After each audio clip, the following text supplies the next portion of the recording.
प्रेरित चरित अध्याय 3 पद संख्या 11 से 26 तक। वह मनुष्य पेतरुस और यूहन्ना के साथ लगा हुआ था, इसलिए सब लोग आश्चर्यचकित होकर सुलेमान नामक मंडप में उनके पास दौड़े आए। पेतरुस ने यह देखकर उनसे कहा, इस्राएली भाइयों, आप लोग इस पर आश्चर्य क्यों कर रहे हैं और हमारी ओर से इस प्रकार क्यों ताक रहे हैं, मानो हमने अपने सामर्थ्य या सिद्धि से इस मनुष्य को चलने फिरने योग्य बना दिया है। इब्राहिम, इसहाक और याकूब के ईश्वर ने, हमारे पूर्वजों के ईश्वर ने अपने सेवक ईसा को महिमान्वित किया है। आप लोगों ने उन्हें पिलातुस के हवाले कर दिया, और जब पिलातुस उन्हें छोड़ देने का निर्णय कर चुका था तो आप लोगों ने उन्हें अस्वीकार किया। आप लोगों ने संत तथा धर्मात्मा को अस्वीकार कर हत्यारे की रिहाई की मांग की। जीवन के अधिपति को आप लोगों ने मार डाला, किंतु ईश्वर ने उन्हें मृतकों में से जिलाया। हम इस बात के साक्षी हैं, ईसा के नाम में विश्वास के कारण उसी नाम ने इस मनुष्य को, जिसे आप देखते और जानते हैं, बल प्रदान किया है। उसी विश्वास ने इसे आप सबों के सामने पूर्ण रूप से स्वस्थ किया है।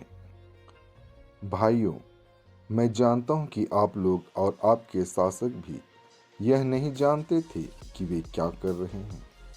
ईश्वर ने इस प्रकार अपना वह कथन पूरा किया जिसके अनुसार उसके मसीह को दुख भोगना था,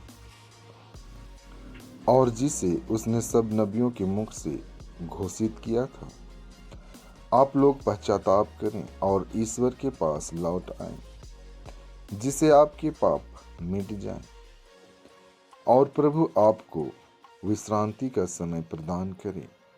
तब वह पूर्व निर्धारित मसीह को अर्थात ईसा को आप लोगों के पास भेजेगा।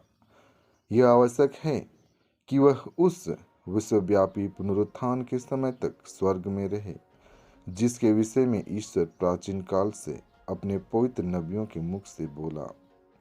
मूसा ने तो कहा, प्रभु ईश्वर तुम्हारे भाइयों में से तुम्हारे लिए मुझ जैसा एक नबी उत्पन्न करेगा। वह जो कुछ तुम लोगों से कहेगा, तुम उस पर ध्यान देना। जो उस नबी की बात नहीं सुनेगा, वह प्रजा में से निकाल दिया जाएगा। शमूएल और सभी परवर्ती नबियों ने इन दिनों की भविष्यवाणी की है। आप लोग नबियों की संतति और उस विधान के भागीदार हैं जिसे ईश्वर ने आपके पूर्वजों के लिए उस समय निर्धारित किया, जब उसने इब्राहिम से कहा, तुम्हारी संतति द्वारा पृथ्वी भर के वंश आशीर्वाद प्रदान करेंगे। ईश्वर ने सबसे पहले आप लोगों के लिए अपने पुत्र ईसा को पुनर्जीवित किया और आपके पास भेजा, जिससे वह आप लोगों में हर एक को कुमार्ग से विमुख कर आशीर्वाद प्रदान करे। संत लूकस आज का पवित्र सुसमाचार अध्याय 24 पद संख्या 35 से 48 तक।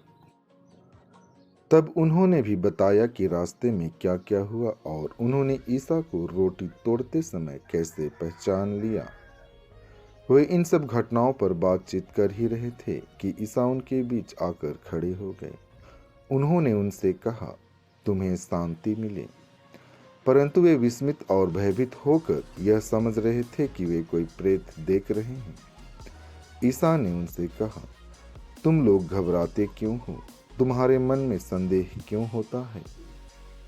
मेरे हाथ और मेरे पैर देखो, मैं ही हूँ।